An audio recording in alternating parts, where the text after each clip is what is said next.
Hello, I'm Brian Kramer with the Cobb County Business Boot Camp. It's my pleasure today to host this podcast on what I call the business equation. I think you'll find this very simple and fun to understand because as you look at it and understand how the components relate, you'll be able to have a big difference on how well your business performs. Before I go into that, joining me today are Tim Pendle and Forrest Cameron, sorry, Forrest. And could you guys take a moment to introduce yourselves? Sure. Obviously, I'm Tim Pendle, and I've been in business for about 20 years with Great House Remodeling. We're a design build company in Cobb County, and we're very happy to help out with the stuff in Cobb County because it's been a great place to be in business for us for the last 20 years. And I'll go next. I'm Forrest Cameron. I'm the Chief Financial Officer for the Cobb County Business Boot Camp. I'm also the head numbers nerd for my own CPA firm, Forrest W. Cameron CPA. We specialize in helping small businesses grow and then keep more of what they're doing. Thank you, Forrest. So let's just jump into it. Let's see here. I'm going to share my screen and boom, here we go. So I call this the business equation. We didn't create it. We didn't invent it. Many different sources have this information, and it just works really well. So it's going to help you do a better job of managing your business finances. And I found that when I learned about this equation for use in a small business, it made a huge difference in simplifying what you do and making you focus on the important things. So here are some of the key components. I want to go over them quickly because you'll also see them repeated throughout all the different offerings that the Cobb County Business Boot Camp offers you. Qualified leads times average conversion equals the number of projects that you're going to be working on. This is written in terms of a construction company. It can also be used for any company. This would just be number of sales that are made. The average job size or your average sale for your company. Total revenue, gross profit margin is basically how much does it cost you to fulfill an order? Do you have to buy the same amount of supplies for every order? How much do those supplies cost? And we'll go into that in more detail. That gives you gross profit. Then what are your fixed expenses down here? And then you end up with net profit, what you actually have at the end of the year. You can also look at this, any business curriculum. If you've got a bachelor's degree in business, virtually every course you took lined up to one of these areas. So it's very simple and elegant and how it applies. And I think you'll enjoy this. So number of qualified leads. And by the way, when we're done, we have a spreadsheet we'll show you where we can model and demonstrate to you how all these work with each other. So how many people did you talk to this month about your business? How many people called your business because of an advertisement or a website interaction or a referral? And you can track this on a monthly or a yearly basis. I recommend at least monthly, maybe even lower, based on your profits at the end of the year, because it'll help you really focus, or profits at the end of each month. Gentlemen, do you have anything you'd like to add to this? Yes, the number of qualified leads is going to come from several different sources, and it's also going to depend on how bad you need those leads to come in. Some of them you can throttle up and throttle down in a quicker way, depending on if it's like paper lead or something like that on the internet. Other ones are going to be more driven longer base through networking. And so you need to do a whole bunch of things to level that out so that you can put on the brakes or put on the gas, depending on how many leads you need for your business and what you can handle. And you be careful what you ask for, because sometimes you get too many leads. So it's a really important thing. And even more important about that is to track where those qualified leads come from, because that helps in predicting the following years. If you don't do that, you're kind of flying blind. So you really need to track that with, even if it's a spreadsheet or a CRM system, something like that. It's really important to track that, because it also helps you track for your budget in the next years. Forrest? Well, the one thing I want to add is the number of qualified leads will help or will be determined by how much you want to grow. So if you decide you want to grow 10% per month or 10% per year, you're backing into the number of qualified leads because that is the initial place. I've had a lot of clients come to me and say, I want to grow my revenue by 10%. Well, just a dollar amount does not really help that business owner.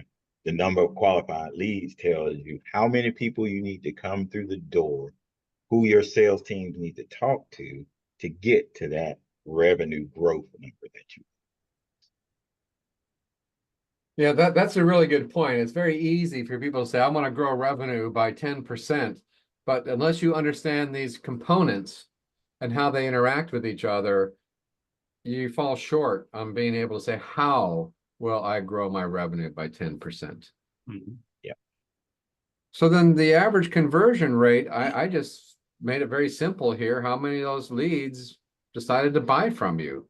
You know, on average, do 4 out of 10 people buy from you? Do 8 out of 10 people buy from you?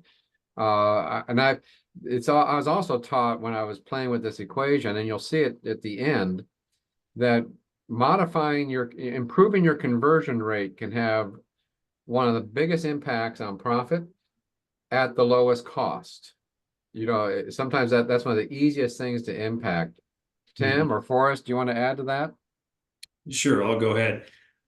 Whereas the first one, the number of qualified leads had more to do with your marketing and your reputation, the average conversion really has to do with your sales and your sales process. So you need to document your sales process. You need to practice that sales process. You need to have the metrics of the percentage of sales that you get versus what you don't get, and track that and understand why you got a sale and why you didn't. It also helps to go back to some of those clients where you didn't get the sale and ask them why you did not, so that you can improve. If you're doing something wrong and you don't find out why, you're going to continue to do that wrong.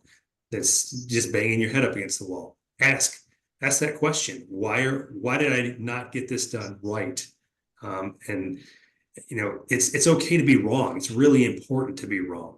And when you're wrong, you want to find out why so that you can correct it.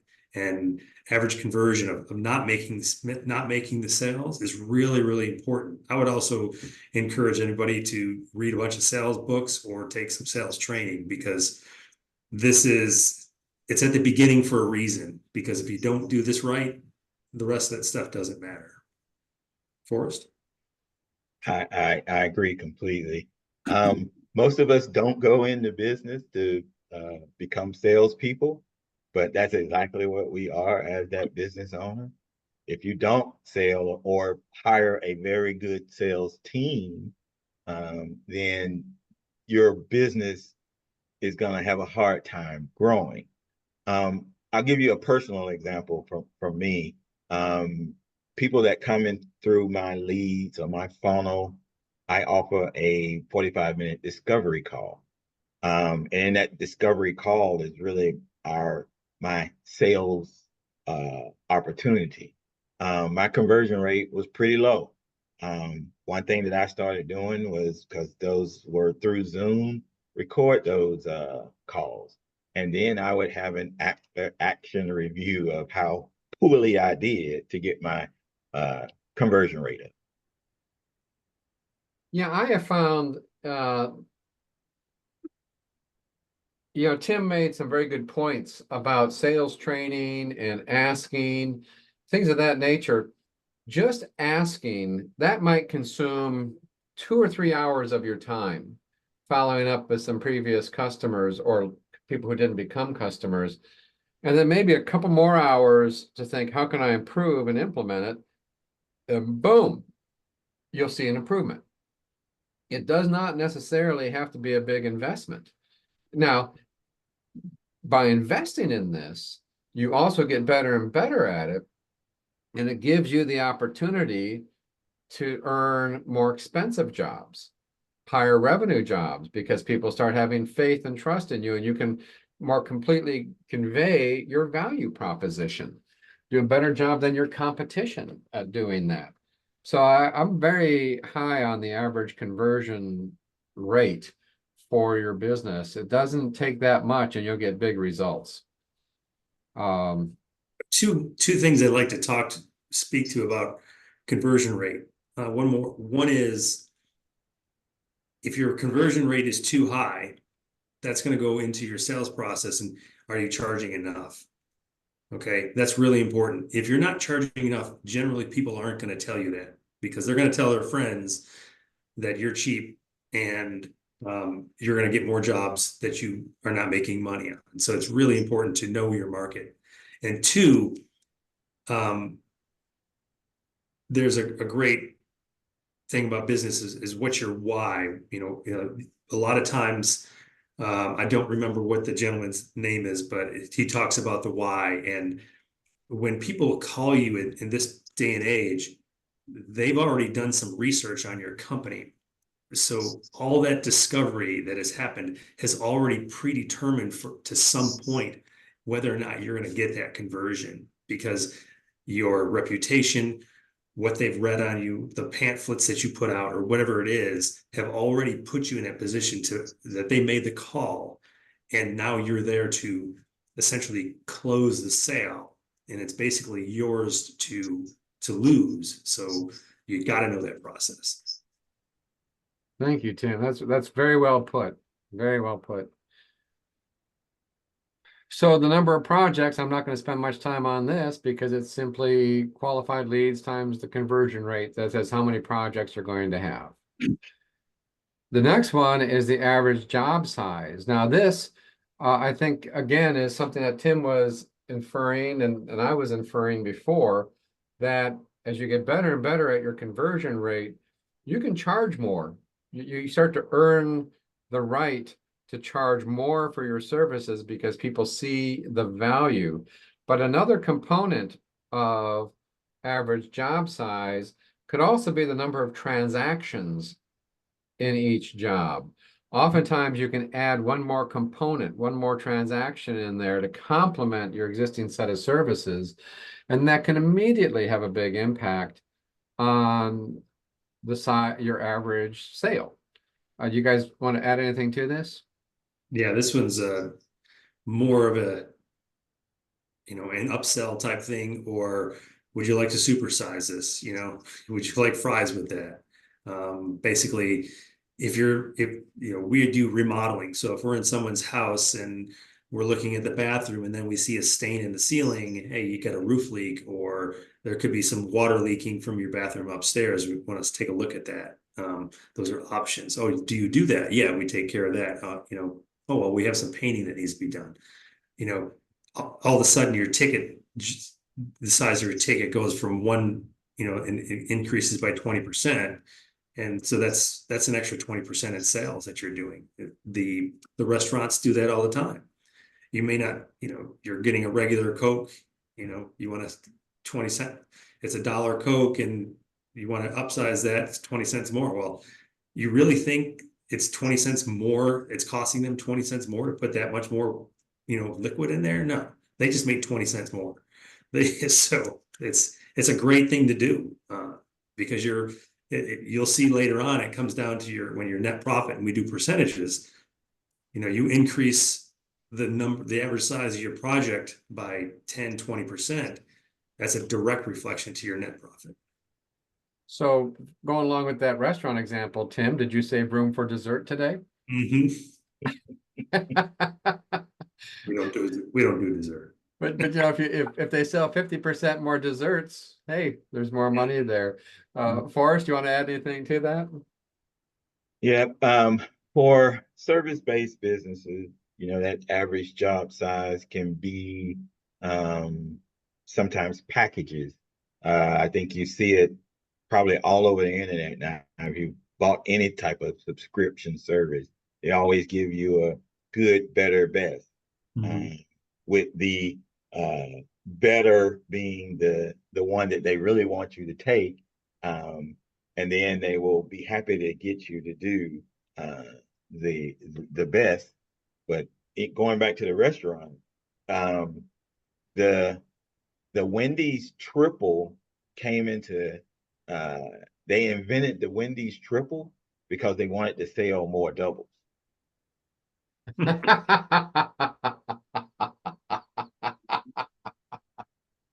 I didn't know that. That's good. Yes, they had the single and they had the double, and they weren't selling as many doubles as they would like to. So they created the triple so Mhm. that so that the guys would come in and be like, "Well, at least I'm not getting the triple, so I'm Yeah, getting the double." nice. I read a book a few years ago called Go for No. Go for No. And it was written as a storybook type of thing. And it was written about this guy whose first sales job was selling high-end men's clothing, suits, ties, that type of thing. And he was so proud of himself after each sale because he sold a suit, he sold a suit, he sold a suit. And his boss said, well, why didn't you sell 2 suits? Why didn't you sell 3 suits? And what was happening is this person stopped selling when he thought the customer was done buying, when in fact you have to keep selling until the customer says no, because they might want a triple. They might want an extra float to take back home, and his sales dramatically increased when he started doing that. And when I took that to heart in some of my small businesses, it was amazing the difference it made. Mhm. Yeah, because sometimes I say, yeah, I will take that. Or you show a good, better, best option, like you said, for packages. And that can have it can have a profound impact on your sales. Mhm. Great. So you just multiply number of projects times the average job sale, you have revenue. Now your gross profit margins generally, and I'm going to simplify this. I don't want to undercut what CPAs and accountants and all these other high paid financial people know. Let's just say in general, what does it cost you to fulfill an order? What percentage of your sale will be consumed by the cost of filling that order, which you must know. You absolutely have to have that information regardless of this equation. This is a variable expense. If you sell a $50,000 sale, if your costs are 30%, then it's 30% times 50,000. My experience in construction is not uncommon for the cost of materials or labor to come in around 25 or 35% in that range. But it's so important for you to know that because you can see if it's creeping up, creeping down, or if you can improve it. But you only incur this expense when you sell something. Gentlemen, you want to add anything to this? Yeah, that's the most important thing that you said right there is if you don't make that sale, that cost is not there. That's why that's the definition of a variable cost. It's truly, truly gone to that particular sale. And if I can put anything, if you can remember anything from this, is that you got to know your costs. Because if you don't know your costs, you don't know if you're making any money. And then you don't know how much revenue you need to generate. You don't know what your average size needs to be. You don't know the number of projects, and you don't know what your number of qualified leads needs to be. So you need to know what it costs to do that job. That's huge. It's a huge number. Forrest? For me, this is the most important number out of the group. We manage to gross profit with most of my clients. We don't manage to revenue. We don't manage to net profit. We manage to gross profit margin because that is the number that you can control the most.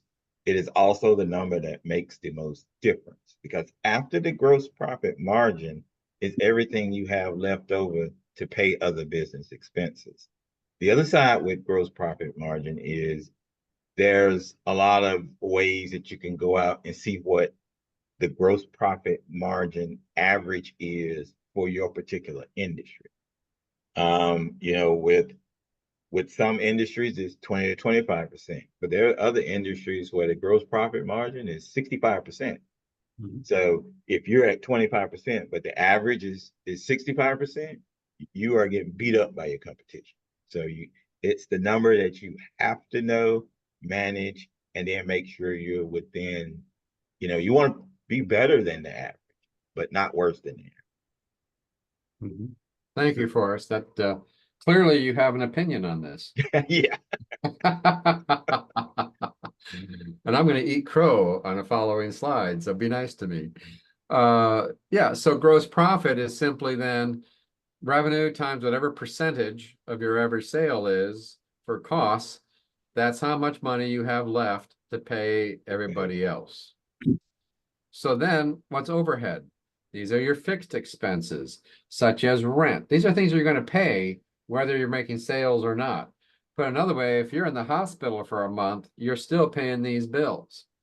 If you're a solopreneur. So like rent or payroll or insurance or your utilities. And again, very important numbers to know, particularly as you understand how they relate to each other. Gentlemen, you want to add to that? Sure. So your overhead, you're going to have overhead for a lot of different things, and you're going to want to buy things for your new business. But there's a direct correlation between overhead and net profit. So if I'm looking at a 10% net profit, that means for every dollar in revenue that I sell, that means I get to keep 10%.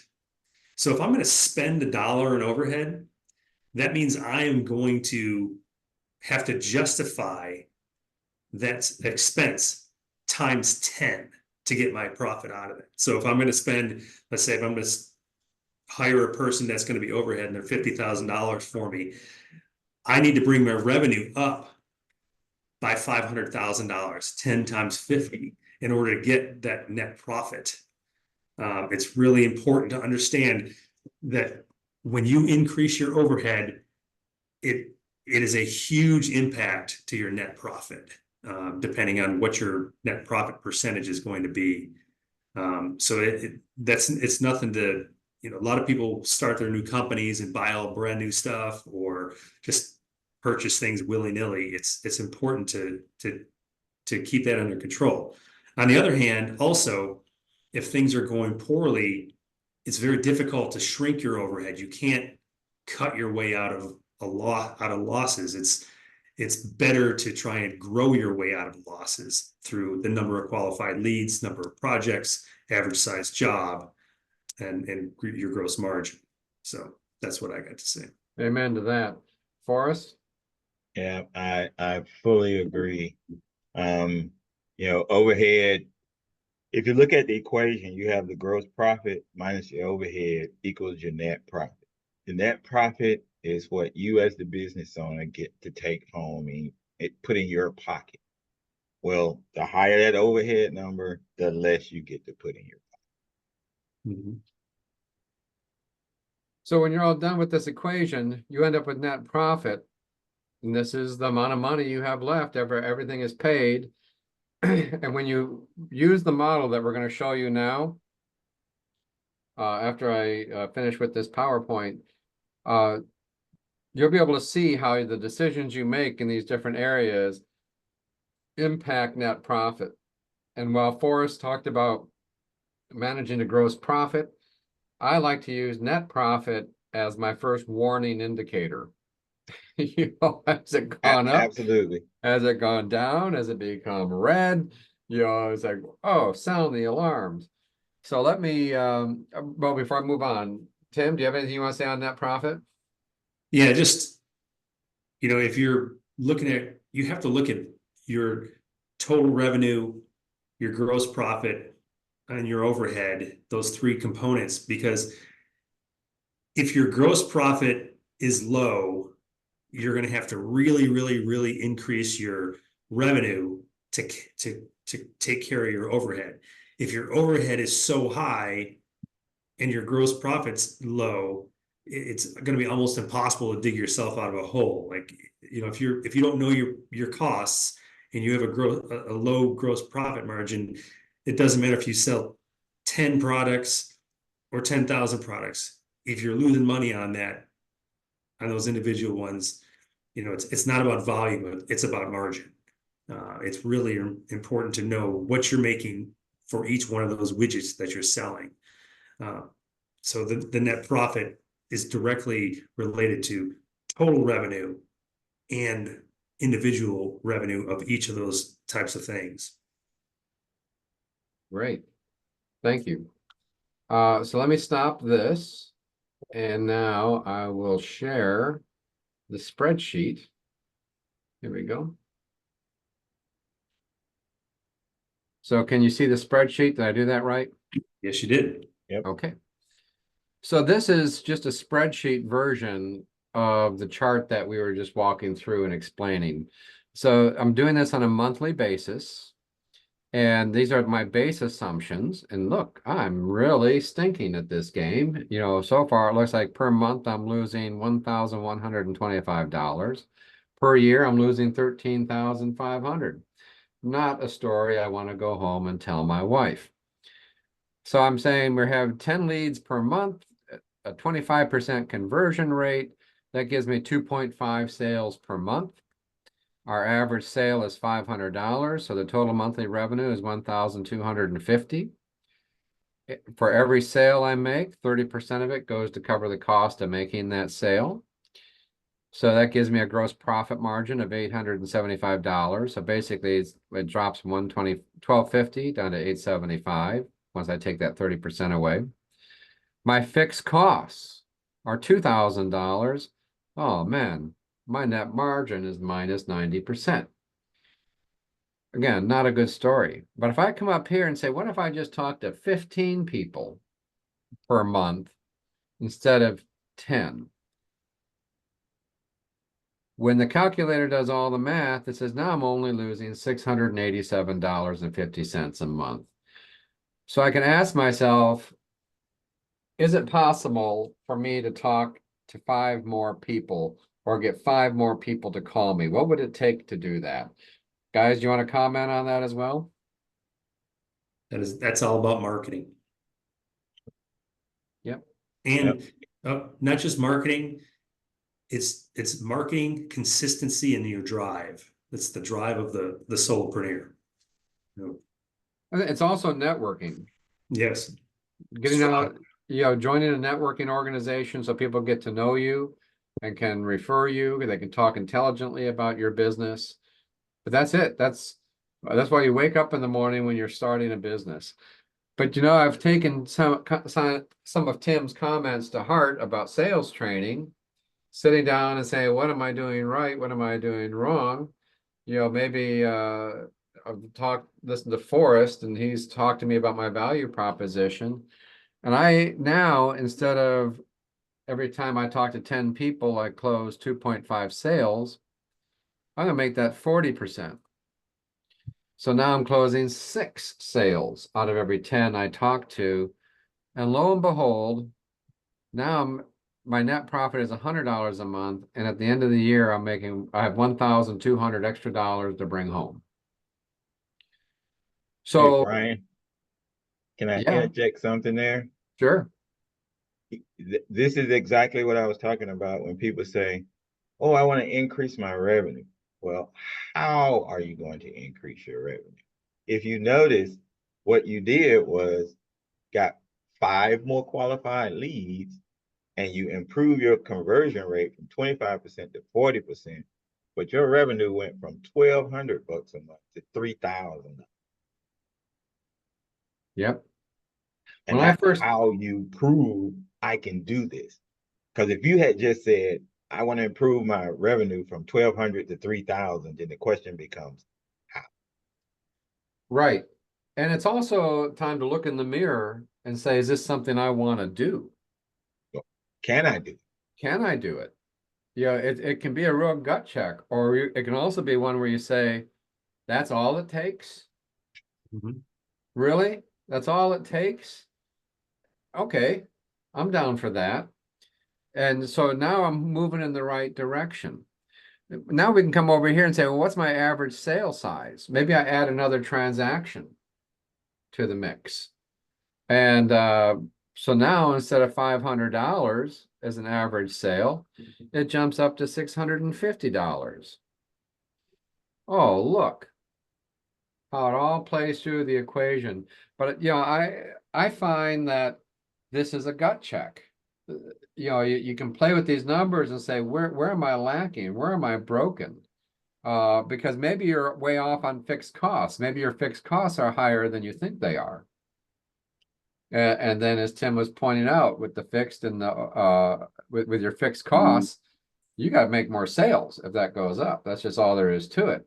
Or you're not going to have the net profit that you're looking for. Any other comments on this? No, I think the numbers speak for themselves. It's really a fun thing to use. And by the way, this spreadsheet and this PowerPoint are going to be in the resource section for the Cobb County Business Boot Camp in the community area. So you can get this spreadsheet and play with it yourself and see what it is for your business. You don't need to recreate this.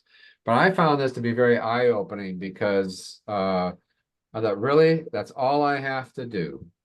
So I would like to say one thing, Brian, as far as low-hanging fruit, things that you can change that won't cost you much money. I would be looking at conversion rate, because you can always read books on selling. You can call your clients to see why you're not selling. So that's an easy thing. That's free to take care of that stuff, or relatively free.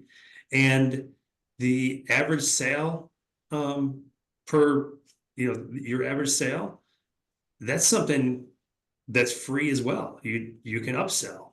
The number of leads per month, that can cost, because if you're paying for leads or trying to figure things out, or you're going to networking groups that you got to pay for, I can understand if you're strapped for money, as a lot of new businesses are, that would be more difficult.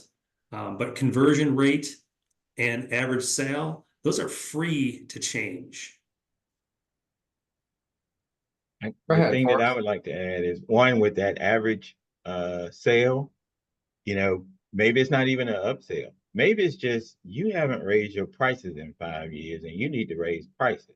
And raising the price to 650 to become your average changes everything. The last point I wanted to make is about the net profit percentage. I have a rule of thumb that I like to use, and it's, if your net profit is 20% or higher, enjoy the ride. You're doing something fantastic. If it gets up in the 30%, 40% range, just know it's probably not going to stay there forever. Competition will come into the market, things will change, and it will go down. If you're within 10% to 20%, that's the sweet spot for most businesses that you ride out for the next 20 years. That's great. If you get below 10%, it's time to get into panic mode. And if you get to 5% or below, you are one hiccup away from your doors closing. Yeah, you're running your business on fractions then. Yeah. Yep. Wow, Forrest, thank you for that hard reality check. That's what this business model does. Gives you a chance to check the numbers, get a good reality check, say, is my model actually working? That's it. It's just, when I saw this the first time, I thought that is so elegant and simple. Now from there, as you get more sophisticated in your business, you get better at refining these numbers, but also, with the Cobb County Business Boot Camp, if you take advantage of some of the roundtables, if you take advantage of the Done With Me services, if you take advantage of some of the workshops, each one of them, some exceptions, but I'll say the majority of them are designed to help you in one element of that equation. So talk to your peers, talk to your instructors, and say, how can I overcome these obstacles and improve these numbers? But you've got to come prepared with these numbers. Know what these are for yourself. Just talking with your CPA, getting an accountant, get somebody who knows something about how to track this, and it will completely change how you address your business. And it should dramatically improve the results you're looking for. in life and the whole reason why you got into business. Tim, do you have any closing words? No, just don't undervalue yourself. If you're getting too many sales, increase your prices. Don't be afraid to increase your prices. Forrest? Amen. It's the one thing that I see the most of where people have undervalued, their prices are too low, and they're talking about, oh, I need to cut an expense. Well, there's only so much you can do changing from 2-ply to 1-ply. Mhm. I'm going to leave that one alone. Get your sales up. That's Get your right. Get, sales up. get the sales up. Well, gentlemen, thank you for taking the time here. And for our members, thank you for taking the time and believing in the Cobb County Business Boot Camp, because we really are, our success is measured on your success. We want to see you be successful. So feel free to get more involved in the community. And guys, thank you for your time. I'm going to stop the recording now. Cool.